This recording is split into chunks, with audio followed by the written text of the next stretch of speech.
Alors, bonjour à tous. Il est temps maintenant de s'attacher à une question très particulière qui est celle du lien entre le prononcé du divorce et la liquidation-partage du régime matrimonial.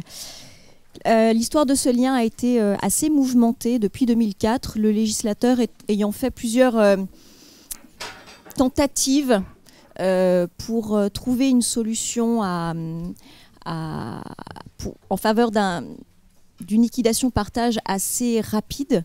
Les tentatives ont été plus ou moins séduisantes. Elles ont parfois été court-circuitées par la jurisprudence, ce qui fait que c'était bien compliqué jusqu'à ce qu'intervienne l'ordonnance de 2015 relative toujours à la simplification et à la modernisation du droit. Est-ce que c'est plus simple? Est-ce que c'est plus moderne maintenant? Je vais laisser nos invités en débattre, en commençant par monsieur le professeur Egea, qui va intervenir sur la temporalité, c'est ça, entre divorce et liquidation-partage. Merci Madame le Président.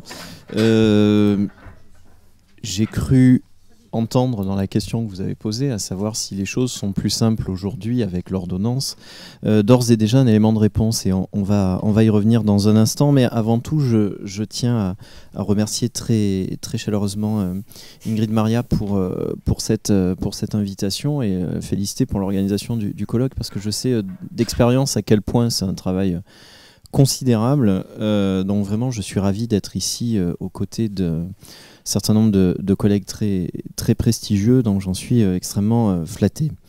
Alors, la temporalité entre divorce et liquidation-partage, dans le cadre d'une journée, enfin de 2 journées, donc défi d'autant plus grand s'agissant de l'organisation. Simplification et modernisation du droit de la famille, mythe ou réalité? Et nous avons ici beaucoup de choses qui se télescopent. Alors c'est vrai que l'idée du mythe ab initio est intéressante, parce que dans tout mythe, il y a une part d'imaginaire, de fantasme, dans un but pédagogique, qui est de fixer une espèce de modèle idéal typique que l'on souhaiterait atteindre. Alors on va voir ce qu'il pourrait être pour ce moment d'articulation entre le divorce et la liquidation, parce qu'effectivement c'est surtout de liquidation dont il est question ici. Est-ce qu'il existe déjà un modèle idéal typique? Est-ce qu'il est souhaitable que le juge aux affaires familiales, parce que c'est bien de cela dont il s'agit, soit doté de ces pouvoirs un peu extraordinaires? Alors le mythe ici de ce continuum procédural entre divorce contentieux du coup et liquidation serait, et j'emploie volontairement le conditionnel, un facteur donc de simplification et de modernisation, puisque surtout dans cette matière, on a souvent un certain nombre de nostalgie d'une époque révolue, des lois Carbonnier, plus loin de Portalis, voire pourquoi pas de Solon. Donc la simplification est devenue effectivement un mythe, mais dans tout mythe, il y a aussi, au-delà de l'aspect imaginaire, une valeur fondatrice qui est toujours portée par celui-ci. Et donc là, la valeur fondatrice qu'on peut lire dans des travaux parlementaires ou des commentaires doctrinaux serait de, je cite, recentrer de manière générale l'activité du juge sur son activité principale, rendre le droit intelligible et accessible. Stéphane Géry-Vernière nous a rappelé hier que ceci est un objectif à valeur constitutionnelle, de faire preuve plus largement de bon sens, ce qui veut à peu près tout et rien dire, puisque j'aimerais bien savoir sur cette question de l'articulation entre divorce et liquidation, si le bon sens est de maintenir une dualité ou au contraire un continuum procédural. Donc la formule est totalement équivoque. En tout cas, le mouvement général consisterait à élaguer toutes les branches chères, chronophages, inutiles, qui érigeraient des obstacles devant la réalisation des droits. Alors, comme le temps est compté, je vais passer sur les justifications de cette volonté de simplifier pour rester plus longtemps sur cette question de la temporalité. L'idée quand même mythique, ici, si on reprend ceci, en matière de divorce et liquidation, serait d'obtenir un complet règlement des effets du divorce contentieux en un temps.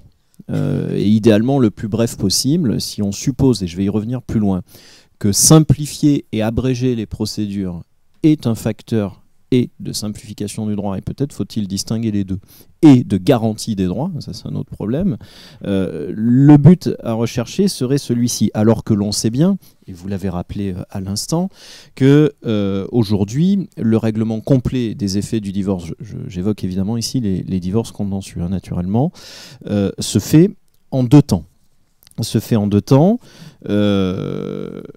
Alors qu'implicitement, je pense que depuis 2004, l'idée de la possibilité d'un continuum procédural est tout à fait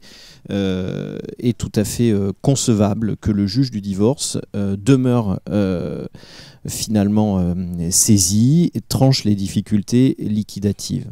Alors, parmi les justifications de cette figure mythique, ceci permettrait de fixer plus vite une prestation compensatoire, et l'on a pu penser qu'avec la déconnexion des torts et des conséquences, ceci était effectivement concevable. Alors, où en sommes-nous aujourd'hui face à ce modèle ou ces modèles, parce qu'on voit qu'ils sont nombreux? Peut-on percevoir d'autres évolutions, et d'où viendront-elles? On a évoqué déjà précédemment une éventuelle réforme du divorce par consentement mutuel. Pourquoi ne pas, après tout, réformer ceci? Mais dans quel cadre?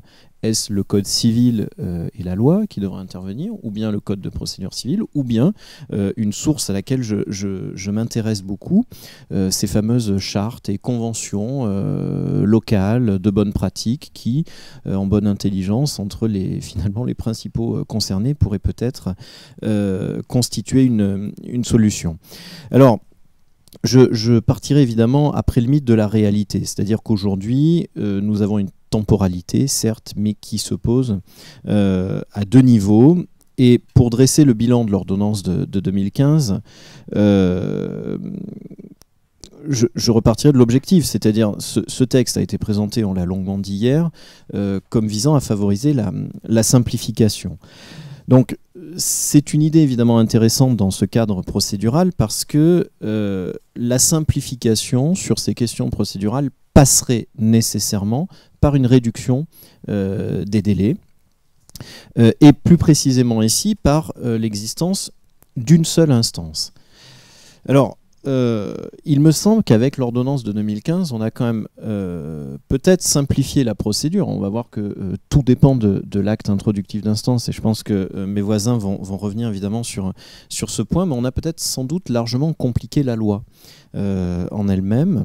Et ce qui est frappant, c'est d'ailleurs de voir dans les commentaires de l'ordonnance de 2015 que les tenants d'une dualité d'instance ont salué le texte comme maintenant le principe d'une dualité d'instance, et inversement, les promoteurs de l'unité procédurale ont dit « mais regardez, ça y est, voici une brèche déjà bien large ouverte à destination de l'unité procédurale ». Donc c'est extraordinaire, le texte où tout le monde peut finalement y trouver son bonheur. Alors, la difficulté, me semble-t-il, c'est que simplifier les procédures, c'est pas forcément la même chose que simplifier le droit ou la loi. Se posent des questions évidemment de délai, de forme des actes.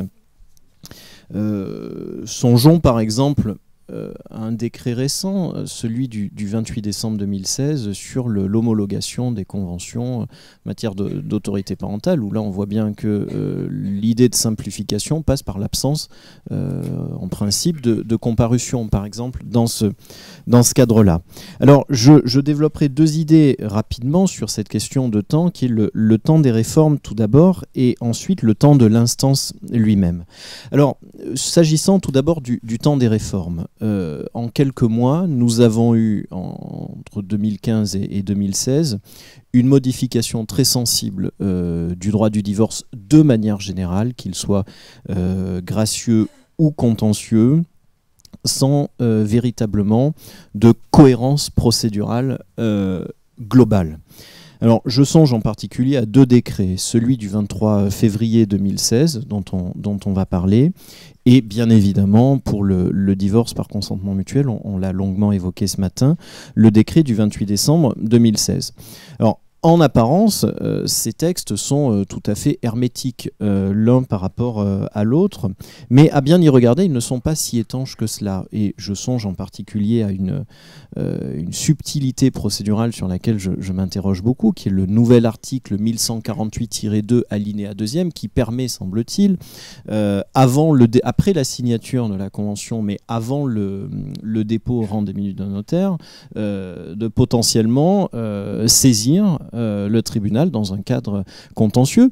Imaginons la situation suivante, vous avez obtenu votre ONC de manière classique, dans les 30 mois, finalement on se dit on arrive à se mettre d'accord, on rédige puis signe une convention.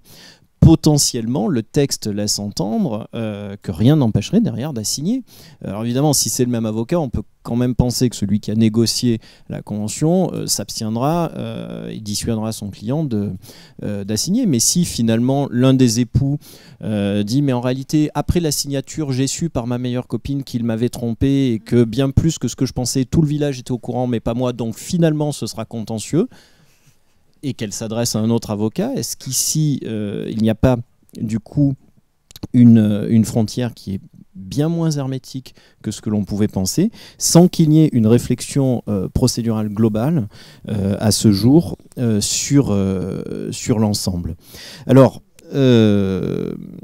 pour nous concentrer plus précisément sur les divorces contentieux, évidemment, vous l'avez dit, ceci a été une sorte d'évolution en dents de scie, pour reprendre une formule chère aux internationalistes, qui a débuté véritablement avec des arrêts rendus en 2012 par la Cour de cassation, qui a censuré des juridictions du fond qui refusèrent de désigner un notaire chargé de procéder à la liquidation et au partage du régime matrimonial. À partir de là, est née toute une période d'incertitude, vous l'avez indiqué, et une incertitude pour tout le monde, parce que là encore, j'ai entendu des choses extrêmement opportunes, me semble-t-il, sur le fait de dépasser une espèce de présentation très schématique d'opposition entre les professions du droit, parce qu'effectivement je pense que cette situation était gênante pour les présidents de chambre de notaire, pour les JAF évidemment, et pour les avocats, de savoir précisément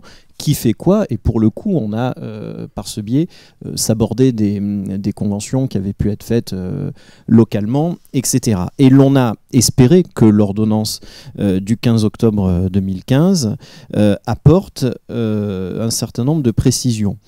Je vais schématiser à l'extrême la question, mais existe-t-il une unité ou une dualité de l'instance ou des instances, du coup, en divorce et en liquidation-partage ? Alors, la grande nouveauté, je le rappelle juste pour mémoire, avec l'ordonnance du 15 octobre 2015, c'est que le JAF, en prononçant le divorce, en principe, vide désormais sa saisine, puisque le nouvel article 267 du Code civil ne dispose plus qu'en prononçant le divorce, il ordonne la liquidation et le partage du régime matrimonial. Donc, comme certains l'ont présenté, on maintient une dualité d'instances, divorce d'un côté, liquidation-partage de l'autre. Alors, comme précédemment, il peut statuer sur des questions d'avance de part, de maintien dans l'indivision. Ceci n'a pas changé, et bien évidemment tranché à condition de disposer d'un rapport établi sur la désignation de notaire 255 dixièmement. Ceci ne change pas. Mais la grande nouveauté, c'est que ab initio, on peut le saisir de véritables demandes de liquidation-partage. Donc il peut, de manière exceptionnelle, en somme, devenir aussi un juge de la liquidation. Et ce qui est un peu gênant, c'est qu'on n'a pas véritablement osé franchir le pas en disant on maintient le système ancien, où on bascule véritablement vers une figure nouvelle, donc ce fameux mythe que j'ai évoqué à titre introductif. Ce qui fait qu'aujourd'hui, véritablement, c'est saisissant de voir les opinions très diverses qui sont portées sur ce thème. Alors, l'idée de base, tout de même, qui est sous-tendue derrière ceci, c'est que la simplification procédurale dans le cadre d'une instance unique serait une simplification du droit de manière plus large. Donc l'accélération de la procédure par elle-même serait en quelque sorte vertueuse. Alors l'avantage, c'est qu'on peut le mesurer très facilement, ça. Date d'introduction de l'instance, la date à laquelle votre décision passe en force de chose jugée, donc c'est très simple à quantifier. Et vous savez comme moi que ce qui est quantifiable est vu avec une très grande bienveillance par les temps qui courent. Alors, plus fondamentalement, l'idée implicite qui est portée par ceci, c'est qu'une durée d'instance longue porte atteinte aux intérêts, voire aux droits des membres de la famille, que ce soit le droit au divorce, désormais constitutionnel, ou le droit, pour ce qui nous intéresse pour la liquidation et le partage, le droit de propriété.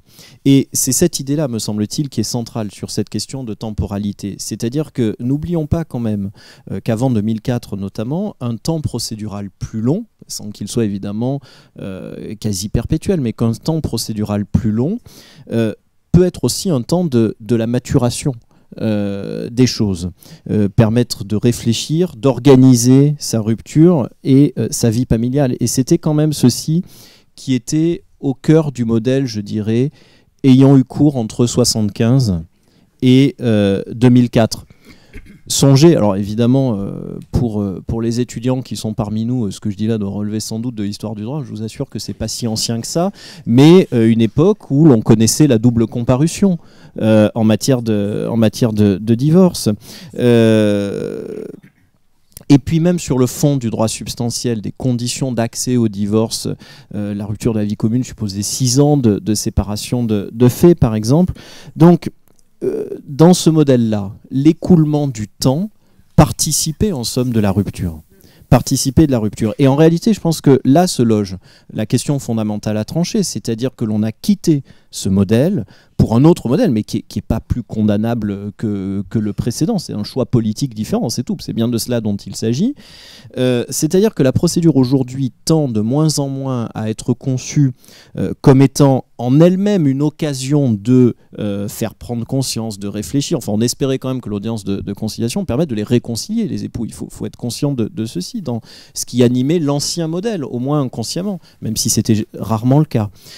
Donc ce temps de la maturation, et désormais la procédure tend de plus en plus à devenir un moment bref, voire un instant, de gestion de la vie familiale, qui va intervenir de plus en plus en aval. Lorsque tout a été réglé plus haut. Et c'est, je pense, ce modèle-là qui est sous-tendu, avec évidemment toutes les conséquences que nous avons évoquées ce matin sur les incidences pour les rédacteurs d'actes, les conséquences sur, évidemment, la loi, ce qui nous intéresse ici de manière plus nette.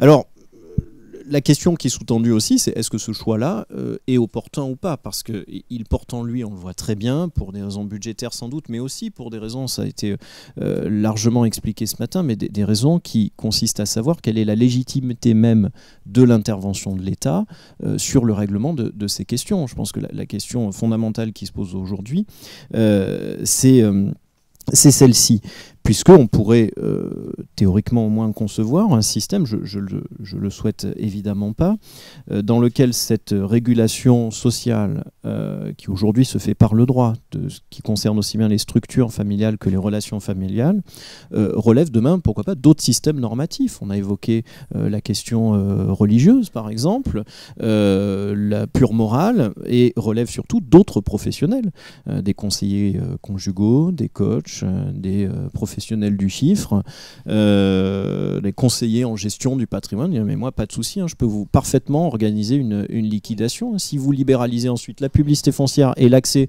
au registre de l'état civil, je suis parfaitement qualifié pour ceci. Vous verriez débarquer toute une série de professionnels plus ou moins farfelus sur ce type de questions. Et je pense que là est le risque actuel de cette espèce d'ubérisation, en somme, de ce qui fait aujourd'hui tout de même une part importante de l'activité des professionnels du droit.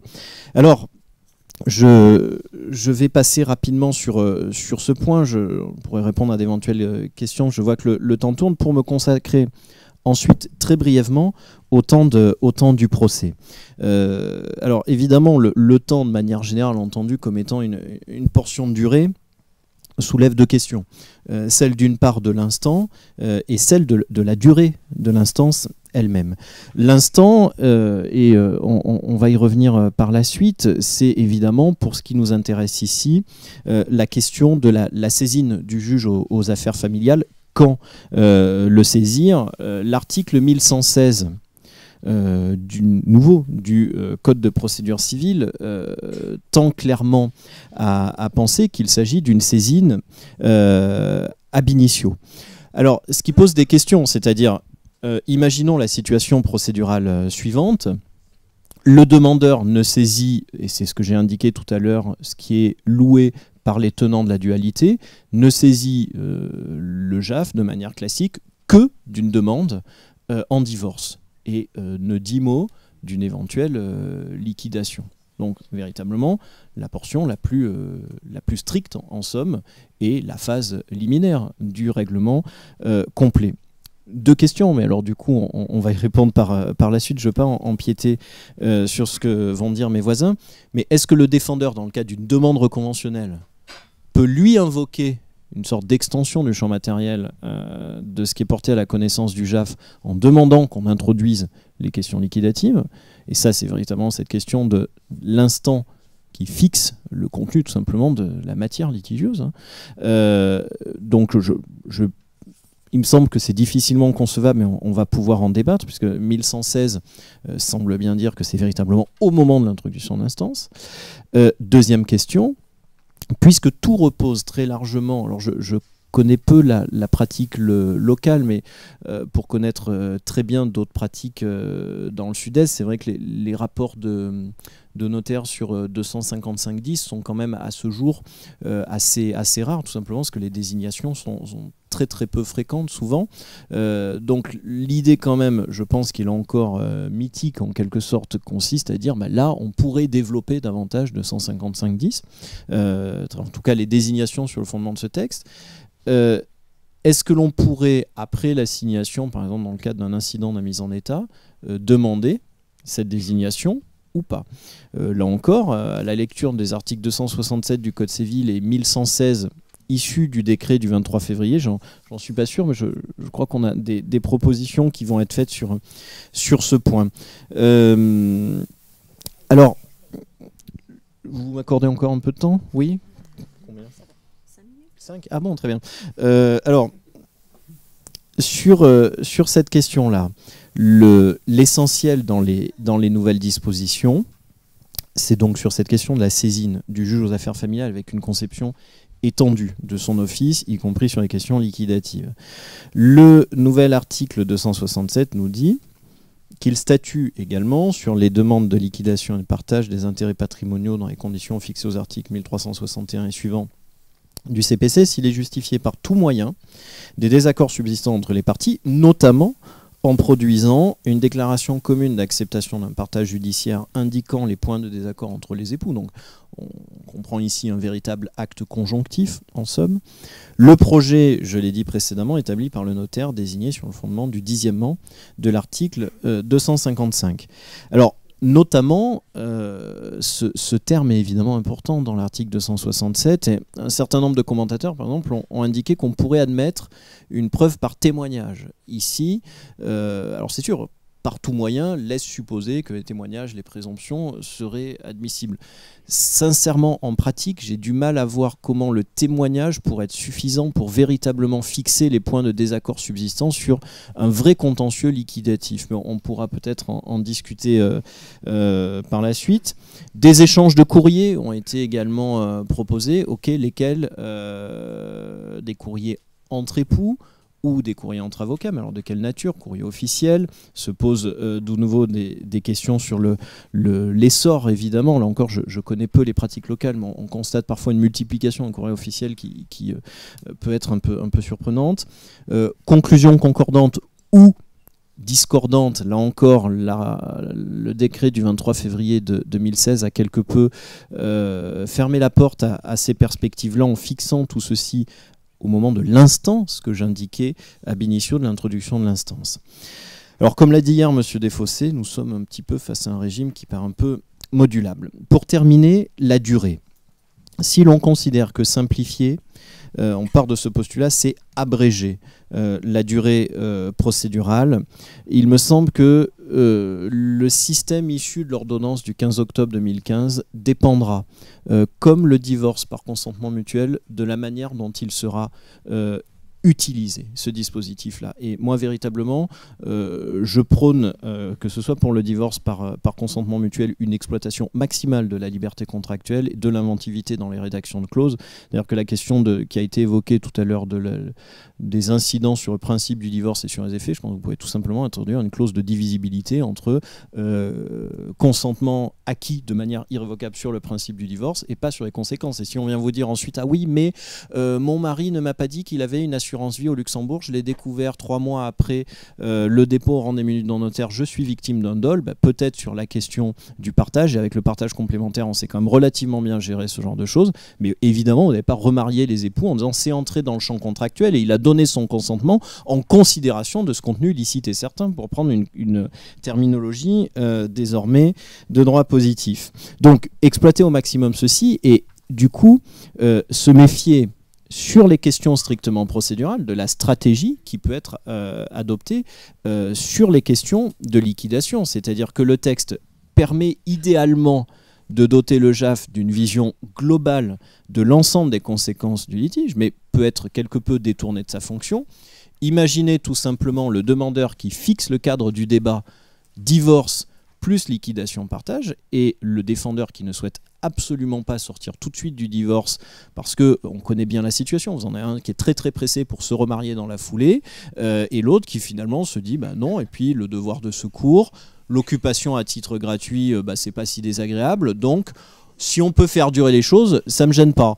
Donc dans cette perspective-là, il lui suffira de prétendre, et vous savez que on a pu avoir parfois une certaine souplesse sur cette qualification, être victime d'un recel dans les opérations liquidatives, et puis on va discuter pour savoir si les deux éléments constitutifs sont là ou pas, un appel, pourquoi pas un pourvoi en cassation, renvoi, et durant toute cette durée, votre divorce du coup ne sera pas prononcé, et le devoir de secours va continuer à courir, et la question de l'indemnité d'occupation également. Donc là, l'objectif législatif de simplification entendu comme étant le fait d'abréger la procédure peut être s'aborder très clairement par ce rôle fondamental de l'acte introductif dans ce sens. Donc il me semble, à titre de conclusion, qu'au-delà de la véritable modernité, puisque nous nous interrogeons sur la modernisation, à mes yeux, sera, je pense, du côté d'une évolution et d'un changement des pratiques. Sur cette question précise, si l'on peut évidemment généraliser les désignations dans le cadre de 255 dixièmement, ce serait une solution souhaitable en développant les chartes, les conventions tripartites entre juridiction, barreau et notariat, qui avantage de fournir de bonnes pratiques pour le coup, mais qui présente tout de même, c'est vrai, l'inconvénient d'une espèce d'éclatement territorial ensuite avec des pratiques locales, sachant que tout de même, ce risque me paraît limité. Parce qu'au bout d'un moment, sur ce type de questions, vous n'allez pas avoir non plus des pratiques qui vont diverger de manière considérable entre la Cour d'appel de Nîmes et celle d'Aix-en-Provence, par exemple. Je veux dire, au bout d'un moment, ce seront des divergences, j'ose l'espérer, à la marge. Et surtout, conclure des conventions participatives. Et je pense que c'est autour de ce contrat spécial, véritablement, pour reprendre la qualification qu'en a donnée Michel Farge hier, que c'est autour de ce contrat spécial que pourra peut-être se reconstruire la cohérence procédurale que j'évoquais à titre introductif. C'est-à-dire que là, avec cet acte-là, on se trouve face à une durée procédurale qui est véritablement différente et moderne, pour reprendre le qualificatif qui nous intéresse, en permettant, par exemple, de mettre en évidence, même si la négociation échoue, et surtout si elle échoue, me direz-vous, de mettre en évidence les points de désaccord qui subsistent. Et là, d'obtenir cette saisine du JAF avec des pouvoirs liquidatifs. Je pense que c'est une opportunité véritablement pour ce type d'acte, comme l'est d'ailleurs le nouveau divorce par consentement mutuel. Et puis éventuellement, pourquoi pas la réutiliser sur d'éventuels contentieux post-divorce. C'est tout à fait concevable. Donc cette cohérence procédurale, me semble résider sans doute dans cette exploitation des modes amiables de résolution des conflits ou des différends, et je pense véritablement que c'est là que se trouve la plus-value des juristes pour éviter le phénomène qui personnellement m'inquiète beaucoup, d'ubérisation, de la régulation des relations sociales par le droit. Alors je ne veux pas abuser du temps qui m'est imparti. Sachez simplement, parce que c'est souvent méconnu, que dans le cadre d'une convention de procédure participative, y compris pour des questions purement patrimoniales comme celle qui nous intéresse ici, il est parfaitement possible de désigner un expert, et un expert comptable judiciaire pourrait par exemple évaluer de valeur de part de SCI, etc. Donc il y a beaucoup de choses qui sont concevables en utilisant bien, là encore, la liberté contractuelle qui est proposée. Je vous remercie de votre attention.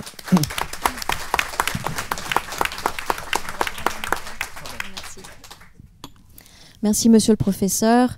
À plusieurs reprises, vous avez évoqué la pratique, et je crois que elle est vraiment au cœur de la réforme, hein, que feront les magistrats, les avocats et les notaires de cette simplification et de cette modernisation. Je vous propose de donner la parole en premier lieu à Maître Benoît, qui va revenir justement sur la désignation du notaire sur le fondement de l'article 255 dixièmement, qui va peut-être justement nous dire un peu ce qu'il en est de la pratique grenobloise, et puis également ce qu'il en est du tarif, parce que quelque part, toutes les choses ont un coût, et c'est important d'en avoir conscience avant toute chose.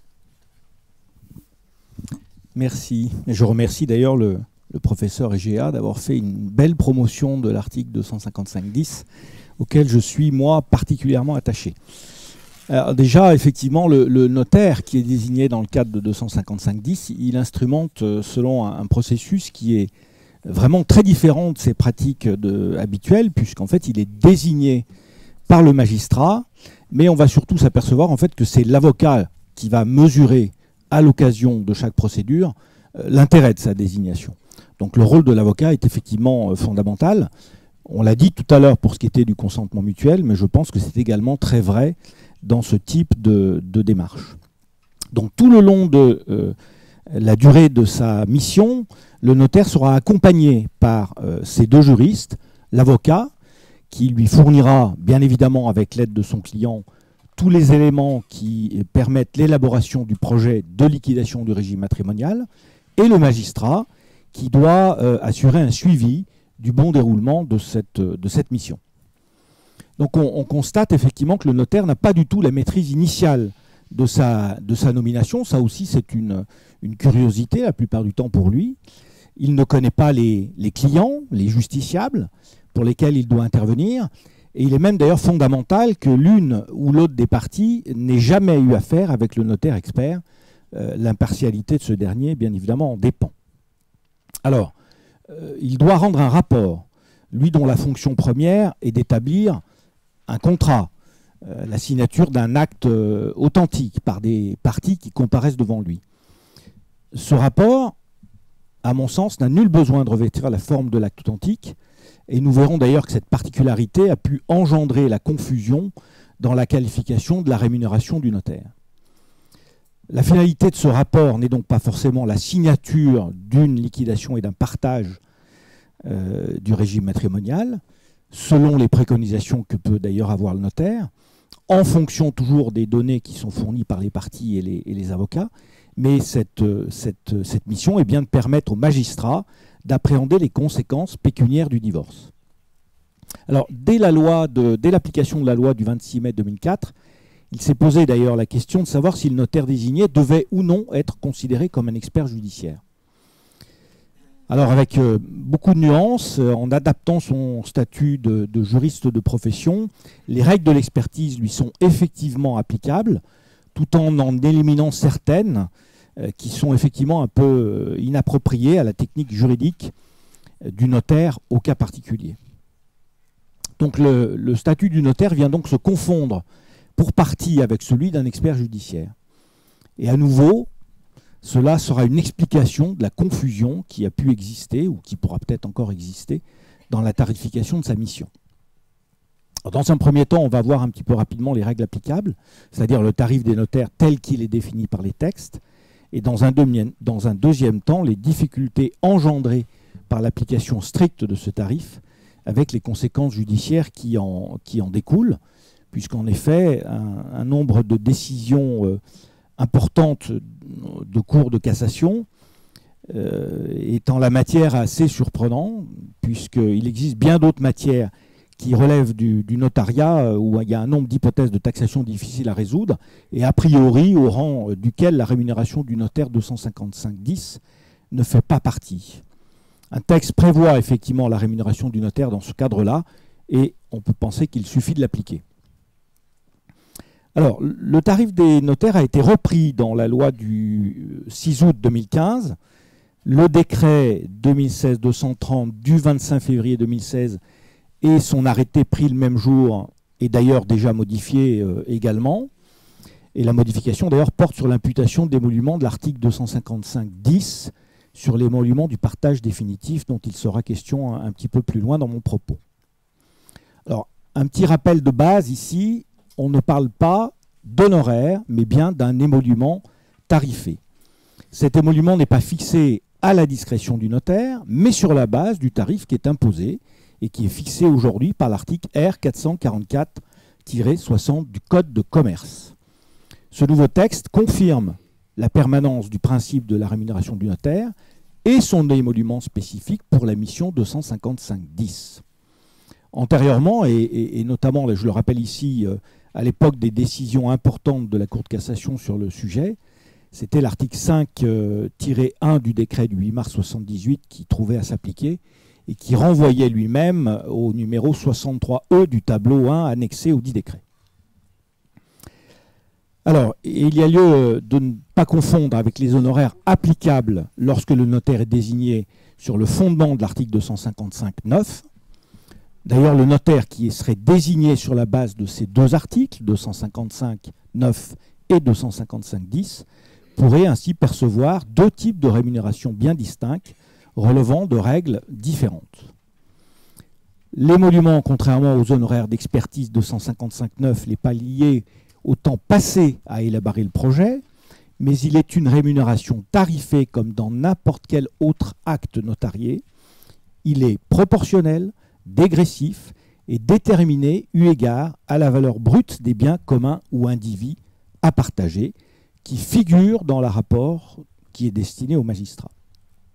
Alors, quelques petits chiffres, c'est un petit peu rébarbatif, mais on rappellera que le taux applicable de 0 à 6 500 € est de 4%, de 6 500 à 17 000 €, il passe à 1,65%, de 17 000 à 60 000 €, le taux est de 1,10%, et au-delà de ces 60 000 € de valeur brute exprimée dans le rapport, le taux passe à 0,825%. Pour vous donner un exemple, pour un patrimoine brut de 800 000 €, un émolument de 7 011,25 € hors taxe sera dû. Alors, le notaire étant rémunéré selon les règles applicables à sa profession, il pourrait être pensé que les règles de l'expertise judiciaire n'avaient pas à s'appliquer concernant la faculté de consignation. La loi de 2015, le décret de 2016 reprennent les règles du décret de 78 et prévoient le versement d'une consignation. La question de la consignation au greffe du tribunal de grande instance ou directement entre les mains du notaire, elle reste d'actualité. À mon sens, elle n'est pas tout à fait tranchée, du moins par les magistrats qui, à ce moment-là, gardent la main. J'ai une opinion personnelle que je vous livre, c'est que s'agissant d'un honoraire tel que prévu par l'article 255-9, qui ne relève donc pas du tarif, il est évident que seule la consignation au greffe est cohérente. En effet, dans ce cas, la rémunération du notaire est soumise au contrôle du juge et la délivrance d'une ordonnance de taxe s'impose. Dans le cadre d'une rémunération tarifée, ce qui est le cas lorsque le notaire est désigné sous le fondement de l'article 255-10, l'ordonnance de taxe n'est pas utile puisque la loi elle-même détermine le coût de la mission, comme nous l'avons décrit, et en conséquence, il paraîtrait tout à fait logique que la consignation soit directement effectuée entre les mains du notaire.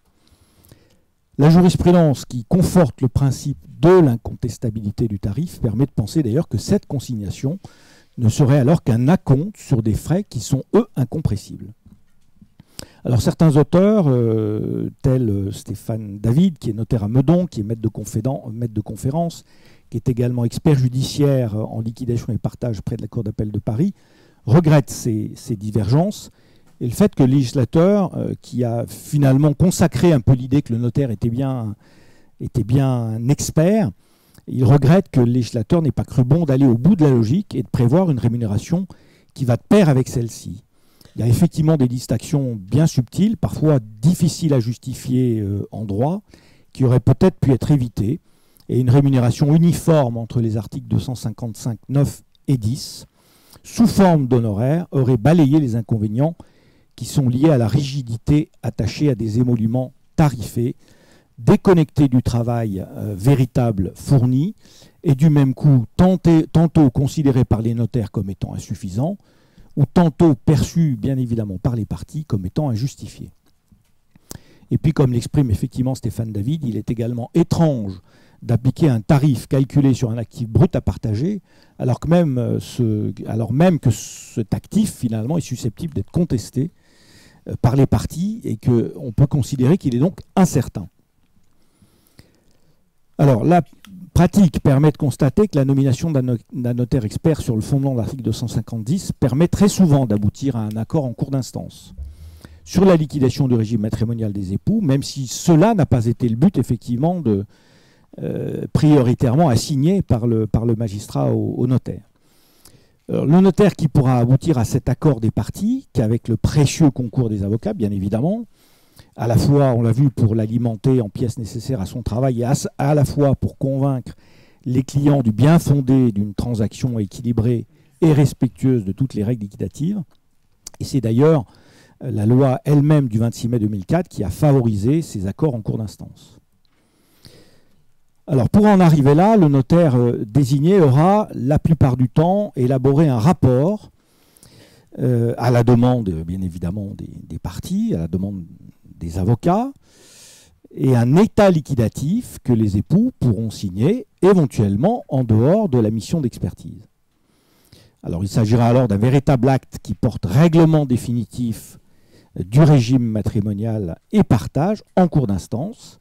La loi le prévoit dans ses articles 265.2 et 268, ce partage en cours d'instance. Alors il est peut-être ici, puisqu'on parle de tarifs, utile de rappeler que le notaire peut percevoir également un émolument, perçoit également un émolument tarifé, et que cet émolument tarifé peut être augmenté d'un émolument transactionnel, qui est destiné à rémunérer l'intervention du notaire qui aurait solutionné un désaccord entre les parties, ou qui aurait participé à un rapprochement pour obtenir un accord entre elles. Cet émolument transactionnel peut aller jusqu'à doubler l'émolument de base, mais bien évidemment, ce doit d'être approuvé par les parties. Dans ce cas, le notaire pourra peut-être se garder d'ailleurs de percevoir les rémunérations complémentaires au titre de ces opérations d'expertise. Alors on verra qu'effectivement sur 255.9, tout ça peut dépendre principalement du travail qu'il aura effectué en amont, puisque nous l'avons évoqué, la rémunération dans ce cas est un honoraire et non un émolument. Alors il faut aussi rappeler que dans cette mission 255.9, le notaire peut s'adjoindre un sapiteur et il faudra bien alors prévoir la rémunération de ce dernier. À cet égard d'ailleurs, je me permets de rappeler aux notaires qui pratiquent ce type de mission qu'il est important de faire approuver préalablement à tous les travaux effectués par ce sapiteur le coût qui en découlera. Cela sera particulièrement intéressant et particulièrement vrai lorsqu'il s'agira de faire évaluer des actifs de sociétés commerciales, mission pour laquelle le concours d'un expert comptable paraît presque indispensable. Ce peut également être le cas lors de l'évaluation précise de biens mobiliers pour laquelle l'intervention d'un commissaire-priseur est hautement recommandée. Il faut savoir qu'en cours de mission 255.10, l'intervention d'un autre notaire aux opérations, qui va assister l'un des deux clients dans le cadre de l'expertise, et par contre sans incidence sur la rémunération du notaire expert. Alors, si le notaire va au bout de sa rémunération 255-10, au bout de sa mission 255-10, il devra rendre un rapport comportant un projet d'état liquidatif et une proposition d'attribution de lot à chacun des époux. Ce rapport doit-il prendre la forme d'un acte authentique ou demeurer sous seing privé? S'agissant d'un document à destination du juge et permettant aux avocats et à leurs clients de se faire une opinion de leurs intérêts pécuniaires respectifs, comme il n'est pas signé par eux, l'acte authentique ne semble présenter aucun attrait particulier. La solution du rapport SSP, complétée par l'ensemble des pièces et des documents qui auront permis sa rédaction, ainsi que par les dires des avocats, semble la plus cohérente. Alors, une fois le divorce prononcé, rapport d'expertise homologué ou non, les parties peuvent envisager la signature d'état liquidatif de leur régime matrimonial et du partage de leurs biens auprès du notaire de leur choix. Ce peut être le notaire expert qui, à ce moment-là, change de casquette et devient le notaire des ex-époux. Ceux-ci peuvent décider également de faire appel à leur notaire habituel ou à tout autre notaire de leur choix. L'avantage sur le plan du tarif de faire appel au notaire rédacteur du rapport d'expertise est que celui-ci devra tenir compte des émoluments qu'il aura déjà perçus lors de sa mission 255-10 et il les imputera, ces émoluments, sur les émoluments restant à percevoir lors de la rédaction de l'acte.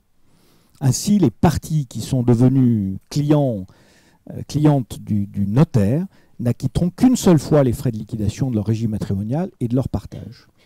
Je le rappelle, les émoluments perçus au titre de l'expertise s'imputent sur l'émolument de l'acte authentique final.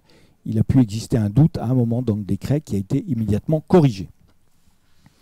Alors on verra d'ailleurs que cette imputation peut parfois présenter une certaine frustration pour le notaire expert qui est devenu notaire rédacteur. Alors il existe également une difficulté supplémentaire si l'un des époux souhaite faire intervenir son propre notaire après la mission d'expertise, en participation avec le notaire qui a été donc désigné comme expert.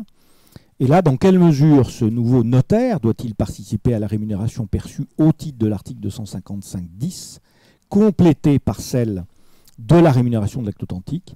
Je ne crois pas que le tarif des notaires ait franchement tranché la question, mais il me paraît évident que le notaire intervenant après coup ne peut rien prétendre au titre de l'émolument 255-10 et devra se contenter d'un partage du solde de l'émolument qui est dû au titre de la signature de l'acte authentique définitif de liquidation et de partage. Alors il y a eu pas mal de difficultés relatives au tarif et à son application. Et je l'ai évoqué, ces premières difficultés résultent du fait de la confusion des qualités de notaire et d'expert professionnels désignés. S'il est notaire, il se doit de rédiger un acte authentique pour être rémunéré. S'il est expert, son rapport peut prendre la forme d'un document sous signature privée, en l'occurrence la sienne. Donc en l'absence d'acte, le notaire ne recueille pas la signature des parties, il rédige son rapport en son âme et conscience, si je peux dire, sans pression particulière des clients, des parties. Et cette absence d'acte laisse penser que la rémunération peut être contestée, d'autant si le rapport final ne satisfait pas l'une ou l'autre des parties, voire les deux d'ailleurs. Alors une contestation reste cependant certaine en 255-10, c'est celle qui est la sanction du dépassement des délais fixés par le juge. En effet, bien qu'il s'agisse d'émoluments tarifés pour lesquels les parties ne peuvent se plaindre de son quantum, la contestation peut naître du fait que le juge ayant imposé un délai au notaire commis, celui-ci ne le respecte pas. L'émolument alors peut être réduit sur décision judiciaire pour une moitié, puis des trois quarts, selon le retard encouru. C'est pourquoi il est absolument opportun pour le notaire expert, lorsque les délais auxquels il est soumis lui paraissent trop restreints, de solliciter du juge une prolongation de ce délai, bien évidemment en la justifiant. Ce peut être le cas lorsque la totalité des pièces et des éléments qui permettent la rédaction du rapport ne sont pas tous en sa possession, ou encore quand le notaire doit répondre à des dires d'avocats suite à l'émission du pré-rapport qui entraîne de nouvelles questions destinées à recevoir de nouvelles explications. Alors, la principale motivation des parties pour contester la plupart du temps résulte pour la plupart du temps de l'insatisfaction qui peut résulter du rapport d'expertise et souvent sans lien avec le droit, mais tout simplement avec le facteur humain du divorce. Celui-ci est effectivement souvent subi par l'un des époux et il ressent la liquidation de son régime matrimonial comme une sanction. Et comme le notaire en est le rédacteur, il devient l'instrument, bien évidemment, de son malheur financier. C'est difficile en tant que praticien de faire abstraction de cet aspect un peu psychologique de la mission. Alors, il me paraît cependant utile ici de préciser que le notaire commis peut élaborer un projet en double partie qui pourra éventuellement tenir compte de la vision qu'ont chacun des époux ou chacun des avocats de la liquidation de leur régime matrimonial. Alors, ça peut être le cas, par exemple, quand il y a une contestation sur la date des effets du divorce. Ça pourrait être le cas également quand il y a une contestation sur la valorisation du patrimoine, notamment immobilier ou le patrimoine d'entreprise. Et à ce moment-là, la double liquidation prévue dans le rapport d'expertise permettra au magistrat de trancher. Alors comme l'a parfaitement analysé Frédéric Hébert, que tout le monde ici connaît bien, qui est pour le notariat bien évidemment le dieu de la taxe, on peut difficilement faire mieux que Frédéric Hébert en la matière. On va dire que le notaire désigné n'est ni tout à fait un expert, ni tout à fait en dehors du judiciaire. Et ainsi, plusieurs décisions de cour d'appel, 4 en moins de 5 ans, ont remis en cause la rémunération du notaire. Dans une décision du 28 juin 2012, la Cour avait confondu l'acte au sens général d'instrumentum et l'acte au sens du tarif des notaires. Le rapport ou projet de liquidation de l'article 255-10 n'étant pas un acte au sens d'instrumentum, l'ordonnance avait déduit que la mission ne comportait pas d'acte et que le principe de la rémunération en qualité d'expert devait seul s'appliquer. La Cour de cassation a cassé cette décision. Dans un arrêt du 11 avril 2013, où le notaire est désigné sur le double fondement, 255.9 et 10, la Cour avait fixé une rémunération unique pour les deux missions, pourtant distincte, et elle avait opéré un amalgame entre l'ancien article 4 du tarif des notaires, qui représente un honoraire libre, et l'article 5 et 5.1 de l'ancien tarif, pour exclure toute rémunération tarifée pour la seule mission 255.10. La Cour a également sanctionné cette décision. Dans un arrêt du 13 janvier 2017, qui est donc extrêmement récent, la décision a considéré que l'application d'une rémunération tarifée, pourtant prévue à cet effet, constitue une violation de l'ancien article 5 du tarif et avait appliqué l'article 284 du CPC pour fixer judiciairement la rémunération du notaire. Ici aussi, il existait une confusion entre l'acte au sens d'instrumentum et l'acte au sens du tarif. Cette ordonnance a également été cassée. Alors il est parfaitement compréhensible économiquement que les époux aient le sentiment de surpayer le travail du notaire commis dans la mesure où ils ne parviennent pas à trouver un accord. Et il est bien évidemment encore exacerbé, ce sentiment, par le fait que le travail du notaire n'est pas forcément repris dans la décision de justice qui, elle, va prononcer le divorce. Mais cette contestation de la rémunération du notaire n'est tout simplement pas juste, car le notaire 255.10 n'est pas visé comme un simple expert pur et dur, mais comme un notaire avant tout, et sa rémunération ne dépend plus de la décision du juge, mais d'un texte précis. Alors, on l'a déjà dit, on peut rappeler également que la sensation d'une note un peu douloureuse pour le client, pour les parties, doit être nuancée par la règle évoquée sur l'imputation des émoluments, quand finalement celui-ci sera signé et que le même notaire établira les deux actes. Et là, je reprends effectivement ce que dit également Frédéric Hébert. Finalement, les époux ont 2 actes pour le prix d'1. Alors, c'est particulièrement vrai lorsque les époux sont mariés sous le régime de la communauté, puisque l'émolument prévu pour 255.10 est approximativement 2 fois moindre que l'émolument de partage. Et on peut même dire, sous un régime séparatiste, que les époux pourront peut-être faire une bonne affaire, puisque l'émolument 255.10 est à peine inférieur à l'émolument de partage des biens indivis, et la rémunération du notaire rédacteur, si c'est effectivement l'ancien notaire expert, sera quasiment nulle. Voilà, on rappelle rapidement l'aide juridictionnelle. Elle existe également en matière de 255-10. Voilà. Et puis, je rappelle également l'importance de la mission 255-10 comme celle de 255-9 pour déterminer la prestation compensatoire qui peut être due par l'une ou l'autre des parties.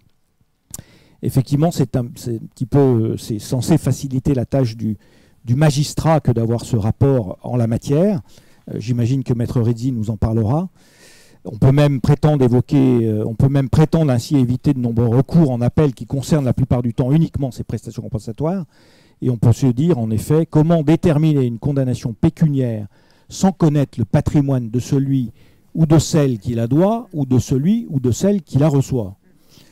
En conclusion, sur le tarif des notaires, dans le cadre de la mission 255-10, il y a lieu de ne se prévaloir que de l'article A 444-83 alinéa 1er du Code de commerce. Un seul texte importe, celui qui fixe directement l'émolument dû au notaire. Merci de votre attention.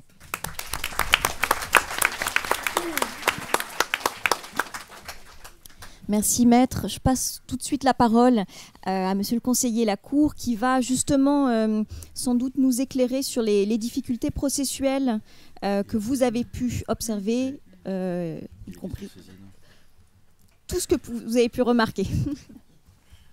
Merci. Alors quelques mots, je ne sais pas si on m'entend. Oui.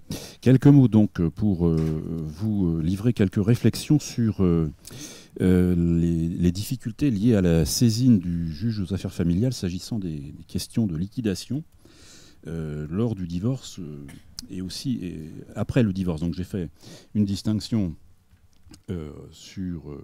entre le juge aux affaires familiales et la liquidation en même temps que le divorce, et dans un deuxième temps le juge et la liquidation après le prononcé du divorce. Alors, s'agissant de la saisine du juge aux affaires familiales, il faut distinguer deux hypothèses selon qu'un notaire a été désigné, comme l'a rappelé Maître Benoît il y a un instant, ou qu'aucun notaire n'a été désigné. Alors, si aucun notaire n'a été désigné par le juge conciliateur, le texte prévoit donc que l'on puisse faire la preuve des désaccords subsistants au moment de l'introduction de l'instance, c'est-à-dire au moment de la signification de l'assignation au divorce ou de la requête conjointe quand elle est possible.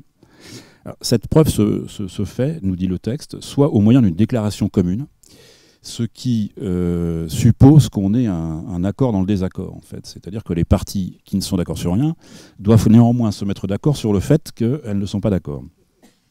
Ce qui tout de suite, je crois, indique qu'en pratique, on aura très peu de déclarations communes émanant des parties et de leurs avocats, car cet acte doit être également signé des avocats des parties. Alors, question qui se pose immédiatement, que représentent les points de désaccord apparaissant dans cette déclaration commune ? L'article 1116 in fine nous dit « ce ne sont pas des prétentions au sens de l'article 4 du Code de procédure civile ». Alors, ils sont déduits, puisque l'article 4 nous dit « les prétentions des parties en demande ou en défense circonscrivent l'objet du litige ». Il se déduit donc du rapprochement de ces dispositions que les points de désaccord apparaissant dans cette convention, enfin cette déclaration commune, ne circonscrivent pas l'objet du litige. D'où plusieurs conséquences, à mon avis. D'abord, le juge n'a pas à y répondre, puisque l'article 5 du Code de procédure civile nous dit « le juge doit se prononcer sur tout ce qui est demandé et seulement sur ce qui est demandé ». Or, s'agissant pas de prétention, évidemment, il n'est pas obligé de se pencher sur ces questions et surtout de les trancher. Autre conséquence résultant de cette formulation, pour que le juge réponde à ces points de désaccord, ils doivent être repris dans les conclusions des parties et faire l'objet de prétentions, c'est-à-dire, en tout cas pour ce qui est de la cour d'appel, apparaître dans le dispositif des conclusions. On sait que la règle est différente devant les juridictions du premier degré, mais en tout cas, ça doit faire l'objet de prétentions. Ces points de désaccord, en réalité, apparaissent comme une condition de recevabilité de la saisine du juge aux affaires familiales en matière de partage et rien de plus, à mon sens. C'est-à-dire que ce ne sont pas des prétentions. Ces points de désaccord doivent être caractérisés lors de la saisine du juge, mais ensuite, comme ce ne sont pas des prétentions, et que ces points ne circonscrivent pas le litige, les parties sont libres d'en ajouter, sont libres d'en retrancher, et sont libres de substituer des points de désaccord à ceux qui apparaissaient dans leur déclaration commune. Voilà en tout cas l'analyse que je fais des dispositions résultant de l'article 1116 rapproché des articles 4 et 5. Alors, indépendamment de cette déclaration commune, qui à mon sens sera très rare en pratique, le texte nous dit que la preuve des désaccords peut se faire par tout moyen. Alors tout moyen, c'est-à-dire que la preuve est libre. Et l'emploi, alors ça a été rappelé initialement, l'emploi de l'adverbe notamment dans l'alinéa 2 de l'article 267 emporte pour conséquence que cette liste de l'article 267 n'est pas limitative. Donc la déclaration commune et le projet d'état litigatif du notaire, dont on dira un mot dans un instant, n'est pas limitative. On peut donc admettre d'autres moyens de preuve des désaccords subsistants. Alors lesquels ? Alors je livre à votre réflexion cette petite liste que j'ai dressée. Un échange de courrier officiel entre avocats avec toutes les difficultés que ça... oui, je sais. Avec toutes les difficultés que ça comporte, parce que, évidemment, il ne suffit pas de qualifier un courrier d'officiel pour qu'il le soit, c'est beaucoup plus subtil que ça. Une attestation du notaire qui aurait tenté de rapprocher les parties et qui aurait échoué, mais une attestation donc qui sera évidemment extrêmement laconique, puisque le notaire ne peut évidemment pas lever le secret auquel il est astreint sur ce qui a été discuté devant lui. Donc une attestation indiquant simplement qu'un accord n'a pas pu être trouvé, c'est à peu près tout ce qu'on peut lui exiger de lui. Ça peut être également l'échec d'une procédure participative. Et puis, à mon sens, alors je sais que le professeur Egea a émis des réserves tout à l'heure, mais je pense que ça peut être des attestations. Alors évidemment, des attestations qui vont dire quoi ? Que celui qui l'a établi, le rédacteur de l'attestation, a constaté, personnellement, donc, puisque c'est la condition de validité d'une attestation, a personnellement constaté l'échec des pourparlers visant à régler les questions liquidatives. On imagine la difficulté d'abord d'obtenir ce type d'attestation et ensuite pour le juge d'y trouver des éléments suffisants pour caractériser l'existence de désaccords subsistants.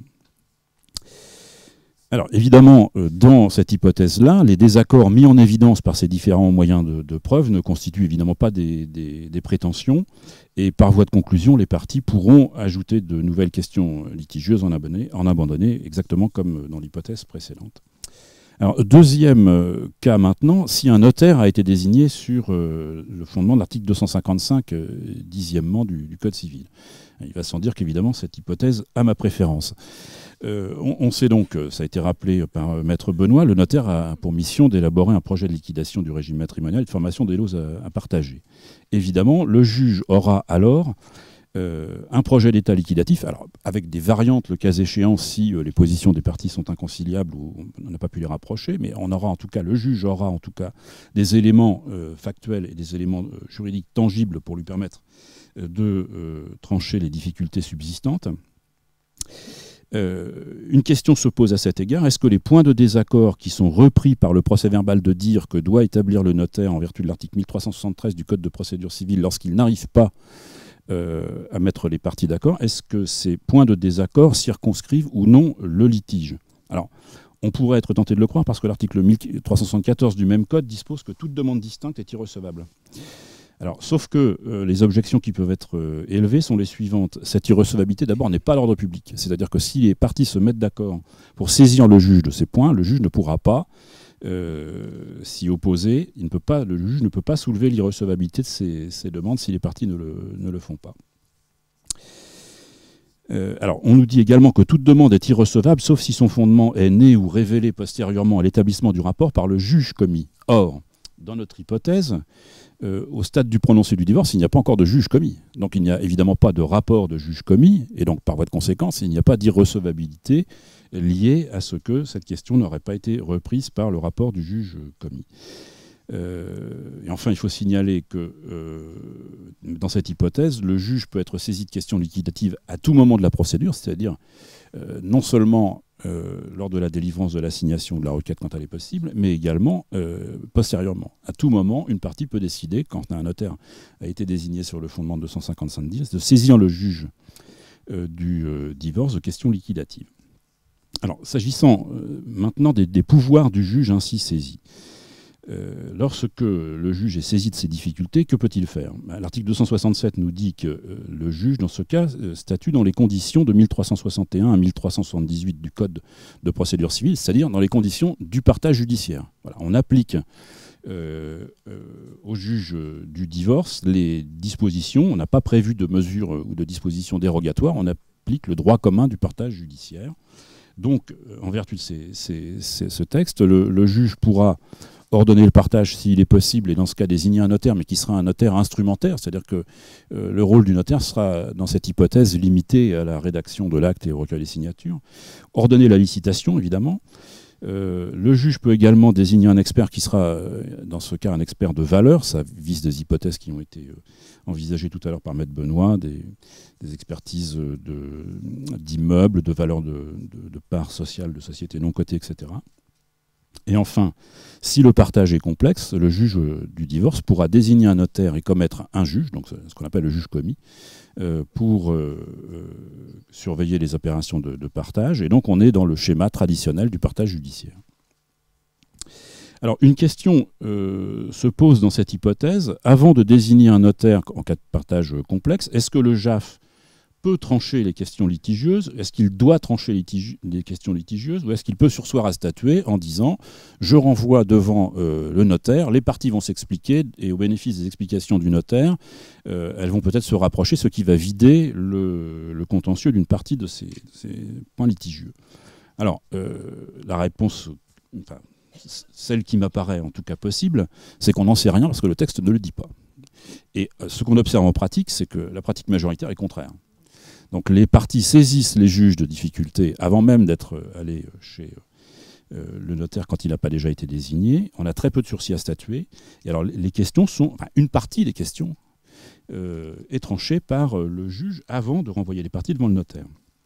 Je dirais qu'a fortiori, quand un notaire a été désigné sur le fondement de 255-10, on comprendrait mal que le juge du divorce ne tranche pas les questions litigieuses en disant « Ah bah vous n'avez pas réussi à vous mettre d'accord, donc je vous renvoie devant un notaire, le même ou un autre, en espérant que par le biais de sa médiation, les parties se rapprochent. » Je pense au contraire que le bon sens commande que dans cette hypothèse au moins, le juge tranche les difficultés qui n'ont pas été aplanies antérieurement. Mais évidemment, deux questions surgissent à cet instant. Pourquoi deux voies différentes selon qu'un notaire a ou non été désigné sur le fondement de l'article 255-10 alors que les textes ne prévoient pas du tout de distinguer entre les deux hypothèses? Et deuxième question, donc si on admet que ces questions doivent être tranchées, quid de la recevabilité de nouveaux points litigieux qui émergeraient devant le notaire, puisque l'article 1374 du Code dont j'ai parlé il y a un instant nous dit que toute demande distincte est irrecevable. Alors, à ce stade, donc, il n'y a pas de juge commis, ni par conséquent de rapport du juge commis, donc les points litigieux sont, à mon sens, recevables. Voilà quelques réflexions sur l'articulation, enfin sur la saisine du juge du divorce, question liquidative soumise au juge du divorce. Alors, plus rapidement, dans un deuxième temps, je vous propose d'aborder les questions relatives au juge aux affaires familiales et la liquidation partage après le divorce. Alors, comment saisit-on le juge aux affaires familiales quand le divorce a été prononcé? Il y a plusieurs hypothèses. Soit le jugement de divorce a ordonné le partage, désigné un notaire, commis un juge. Alors on est typiquement dans les hypothèses de jugement rendues sous l'empire de l'article 267, dans sa rédaction issue de la loi de 2004, mais avant les arrêts du 7 novembre 2012 de la Cour de cassation, ou bien, autre cas possible, sous l'empire de l'article 267 actuel. Voilà.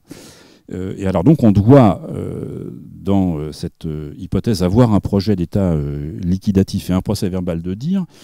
Le procès verbal de dire, ça c'est le code qui nous le dit, saisit le juge commis qui peut donc tenter une conciliation. Le juge commis doit faire un rapport au tribunal. Ce rapport circonscrit le litige et toute demande distincte est irrecevable. Mais ce n'est pas d'ordre public, en sorte que si aucune des parties ne soulève cette irrecevabilité, le juge ne peut pas le faire. Il y a donc dans cette hypothèse, il n'y a pas besoin d'une nouvelle assignation, c'est le continuum processuel, procédural, mais on observe que la pratique majoritaire des collègues, des juges, donc, est contraire. C'est-à-dire que très souvent, ils exigent une seconde assignation en partage, quand bien même ils seraient saisis, enfin à mon sens saisis, par le procès verbal de dire. Alors, Ensuite, je ferai un petit mot de conclusion sur les dérives auxquelles tout cela peut conduire, mais je veux juste dire un mot sur l'hypothèse où le jugement de divorce n'a pas désigné de notaire ni commis de juge. Alors donc là, on est typiquement dans l'hypothèse d'un jugement rendu sous l'empire de la loi de 2004, mais avant la jurisprudence de la Cour de cassation issue des arrêts du 7 novembre 2012. Et là, il faut donc une assignation en partage qui doit répondre aux conditions de l'article 1360 du Code de procédure civile, c'est-à-dire la composition de la masse à partager, les tentatives amiables pour parvenir à un partage extrajudiciaire. On est donc dans le schéma du partage judiciaire classique. Alors un mot pour illustrer les difficultés auxquelles ces textes peuvent conduire. On observe différentes dérives, ce que j'ai appelé des dérives processuelles. Je vais peut-être m'attirer les foudres de mes collègues, parce que certaines dérives émanent des juges. Là où l'assignation n'est pas prévue par les textes, on s'aperçoit qu'en pratique, elle est souvent exigée, c'est-à-dire que le juge qui est destinataire d'un procès-verbal de dire refuse de se saisir et de faire son rapport et ensuite de rédiger son rapport qui lui-même circonscrit le litige devant le tribunal. Donc certains collègues exigent une seconde assignation avec un argument, il faut le dire, de texte, puisque l'article 54 du Code de procédure civile ne prévoit pas qu'une instance puisse être introduite par un procès-verbal de dire. Il y a une discordance entre les dispositions propres au partage et celles générales concernant la saisine d'une juridiction. Donc je pense que là, il y a une imperfection de nos textes. Cela étant, pour les tenants de ce que j'appelle le monisme processuel, c'est-à-dire le continuum, comme c'est l'instance en divorce qui se poursuit, il n'y a pas besoin de seconde assignation en divorce. D'où l'idée qu'on n'a pas exigé une deuxième assignation. Alors, immédiatement, il y a une objection qui s'élève, c'est quid de la phase amiable, puisqu'on sait que toute saisine du juge du partage doit être précédée d'une tentative de partage amiable. C'est l'article 1360 du Code de procédure civile. Et dans cette hypothèse, évidemment, il n'y a pas de tentative amiable de partage. Et puis, il y a des dérives processuelles qui peuvent émaner des parties au litige. Je ne dis pas de leur conseil, mais juste des parties. L'objectif affiché est alors de trancher en même temps le divorce et les questions liquidatives pour pacifier les relations entre ex-époux. Or, on en dira un mot, et je pense que ça introduit bien la deuxième partie de notre exposé, c'est-à-dire que les textes permettent de multiplier les difficultés, ce qui retarde la solution du litige et même le prononcé du divorce. C'est donc ce qui nous amène au problème de temporalité, ou en tout cas du caractère complet de la décision sur le divorce, puisque, on le sait, les articles 270 et 271 du Code civil qui définissent la prestation compensatoire et les critères qui doivent être pris en compte par le juge pour la déterminer, parmi ces critères, on a les droits des époux dans la liquidation du régime matrimonial. Et donc on imagine bien que tant que le régime matrimonial ne sera pas liquidé, celui qui y a intérêt va dire qu'on ne connaît pas ses droits dans ce régime, et donc on ne peut pas liquider la prestation compensatoire, ce qui reporte, en tout cas on peut le soutenir, ce qui peut reporter le prononcé du divorce. Ce qui m'amène à conclure qu'en voulant relier et articuler ce qui était le vœu du législateur dans la loi d'habilitation, puisqu'on a donc l'objectif qui était assigné, c'était articuler en cas de divorce, intervention du JAF et de la procédure de liquidation et de partage des intérêts patrimoniaux des époux, en renforçant les pouvoirs liquidatifs du juge, saisi d'une demande en divorce, pour permettre de prendre des décisions relatives à la liquidation et au partage des intérêts patrimoniaux. Donc, en voulant relier, articuler divorce et liquidation pour pacifier les relations, en fait, on introduit un ferment de complexité dans le litige qui peut en différer la solution en ce qui concerne le divorce et la prestation compensatoire au moins. Voilà ce que je pouvais vous dire dans un premier temps sur les difficultés de saisine.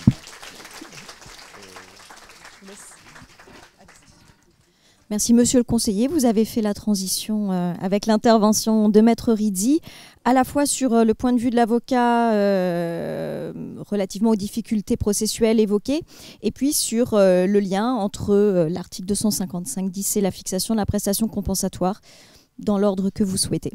Merci. Bonjour à tous. Merci bien sûr aux organisateurs de nous avoir conviés, nous les praticiens, à réfléchir sur ces nouveaux textes. Je dois dire que, en essayant de préparer quelque chose pour ce matin, je me suis aperçue que la tâche était rude et que les pièges étaient nombreux.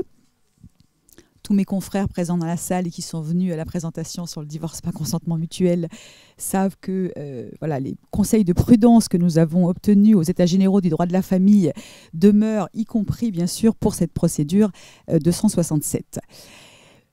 À écouter les différents intervenants, je me rends compte qu'il y a d'un côté les très optimistes qui sont persuadés que, notamment les avocats, mais avec l'aide des notaires, nous nous saisirons de ces nouveaux textes pour simplifier les procédures dans l'intérêt de nos clients. Je fais plutôt partie de ceux-ci. Pour l'article 267, c'est la même chose, je pense. On a d'un côté un divorce qui a été déjudiciarisé et qui nous laisse un large champ de compétences, une collaboration sur la liquidation avec les notaires. Et on a, pour les procédures qui sont restées de la compétence du juge, la possibilité, peut-être ou pas, de globaliser en une seule procédure le divorce et l'arbitrage, le tranchage, comme dit volontiers M. Cazet, je crois, le tranchage de toutes les difficultés financières, liquidatives et prestations compensatoires. La question, je me la suis posée forcément sous l'angle professionnel d'un avocat qui est amené à conseiller son client en tout début de procédure. Peut-être que nous, les avocats, n'avons pas l'habitude ou n'avions pas l'habitude d'anticiper les difficultés liquidatives lorsque nous recevons nos clients et lorsque nous débutons une procédure de divorce. Cet article 267 qui nous permet de demander à ce juge du divorce, sauf à ne pas l'asphyxier définitivement et complètement. Je regarde nos JAF qui sont dans la salle et qui ont déjà une lourde charge de travail. Nous pouvons anticiper et peut-être nous poser les questions différemment et de manière plus globale avec les justiciables que nous recevons. La vraie question, c'est quand même celle-ci. Soyons pratico-pratiques. Est-ce que nos magistrats, saisis d'une manière ou d'une autre, et s'ils développent 255-10, vont pouvoir assumer la charge de travail que représente la liquidation. Les textes ne leur donnent pas forcément le choix, encore que.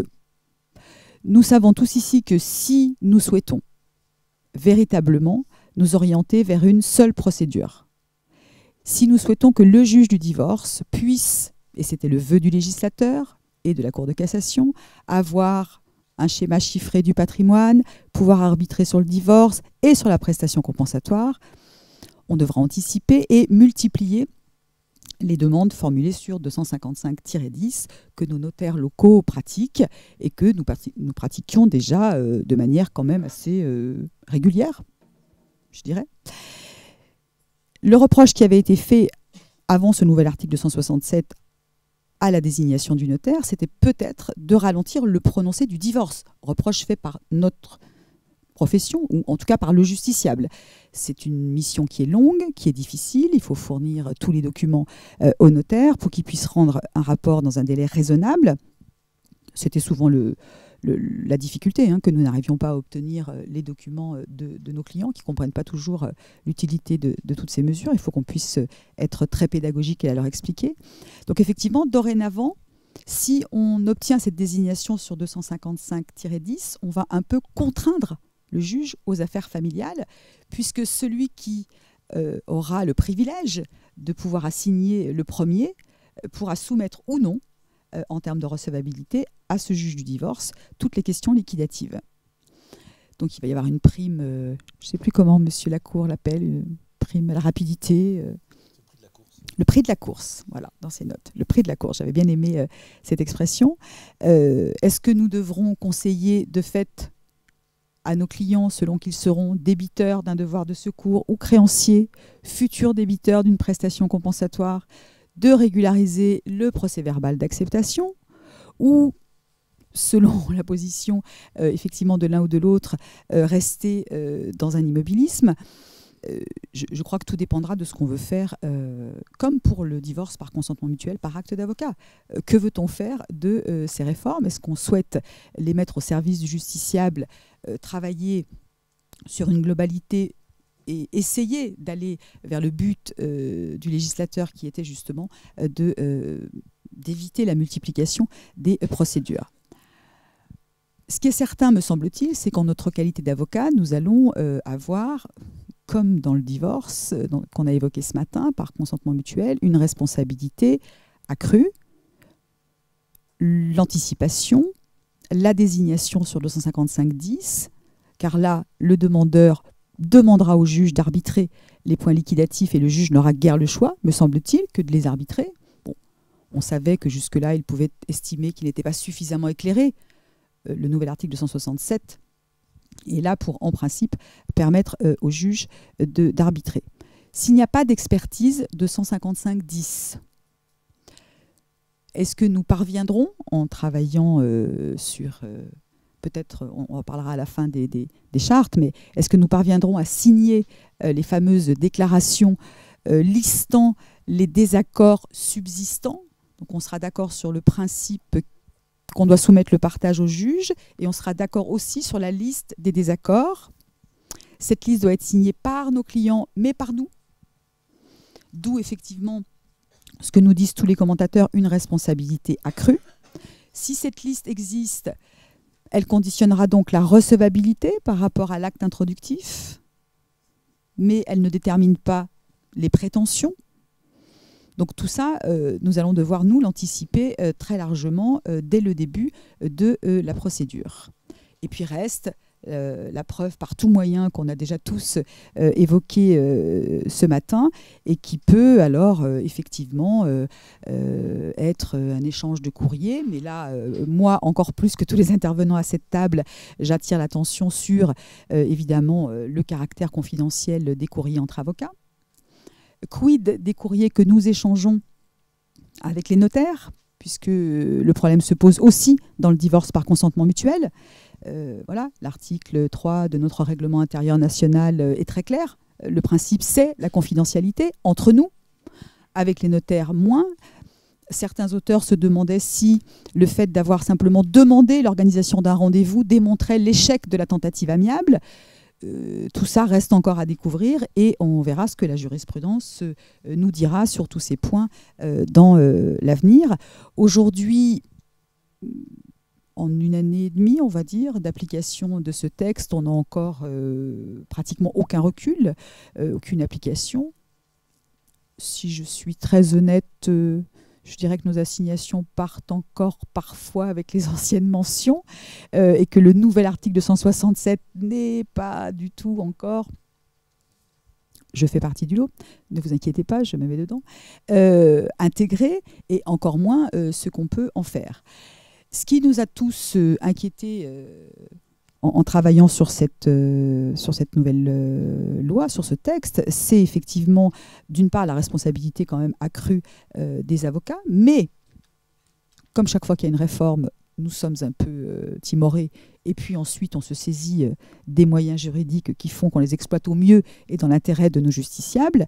Ce qui nous a inquiétés, c'est, on parlait du juge commis à l'instant, à Grenoble, si quelqu'un l'a rencontré, y compris dans les procédures de partage, je veux bien qu'il me le présente, parce que les moyens de la justice qui ne vont pas aller en s'améliorant sont déjà extrêmement réduits. Et dans le partage judiciaire, si on exige la deuxième assignation, c'est juste parce qu'il n'y a plus de juge commis. Et que, de fait, les textes ne peuvent pas fonctionner. La question qui se posera sera la même si c'est le juge du divorce qui devient le juge du partage. Est-ce que on pourra, sur 255-10, ou sur la fameuse liste des désaccords subsistants, demander au juge du divorce d'arbitrer le divorce, de surseoir à statuer, comme le disait M. le conseiller à l'instant, uniquement sur les désaccords subsistants, pour, une fois qu'il aura désigné un notaire, arbitrer la prestation compensatoire. Nous avions déjà des procédures de divorce qui pouvaient durer quelques années. Là, nous pouvons nous promettre, si ce texte est utilisé de cette manière-là, des procédures dont certains d'entre nous ne verront pas la fin. Et je souhaite bonne chance à ceux qui vont prendre notre succession. Mais là encore, tout dépend de ce que nous en ferons et de ce que pourront en faire les juges aux affaires familiales avec les moyens qu'on leur donne à l'heure actuelle. Alors, je suis d'un naturel optimiste. J'espère que le développement des outils, comme la procédure participative et comme les chartes, je conclurai mon point de vue sur ce point-là, vont nous permettre d'être efficaces. Évidemment que nous élaborons nos stratégies dans l'intérêt de nos clients et que, comme le soulignait Béatrice Vesgout ce matin, nous avons l'habitude de défendre. Mais ça ne nous empêche pas, très très régulièrement, même hors le consentement mutuel, de parvenir à des accords partiels, et notamment en ce qui concerne la liquidation. Si ce juge du divorce devient également le juge du partage, il faut que nous œuvrions dans le même sens. Les notaires ont eux-mêmes, je vais me permettre un petit compliment, mais j'espère qu'ils le prendront bien, beaucoup progressé dans la manière d'aborder 255-10, en nous donnant la parole de plus en plus. Mais bon, à Grenoble, on n'avait pas de difficultés particulières, mais en élaborant des questionnaires extrêmement bien présentés, fournis, précis, qu'ils donnent à nos clients et qui leur donnent de ce fait des obligations à respecter pour œuvrer dans le bon sens et dans un sens de loyauté. Sur la base de ces questionnaires, certains barreaux, avec les TGI ou la Cour et la Chambre des notaires, ont élaboré des chartes de bonnes pratiques qui sont très intéressantes. À Grenoble, on avait travaillé sur des chartes, mais il y a déjà des années de cela, et on n'a pas actualisé avec les nouveaux textes. Je souhaite et j'espère vraiment que nous pourrons le faire. Ces problèmes liquidatifs sont techniquement compliqués et effectivement, la procédure peut être extrêmement piège pour nos justiciables qui peuvent se retrouver, pardonnez-moi l'expression, embourbés dans des années de procédure, ou alors se retrouver avec une seule décision qui leur permettra d'être divorcés, de connaître la double peine, comme je dis souvent, c'est-à-dire le partage et la prestation compensatoire, ou le double gain pour d'autres.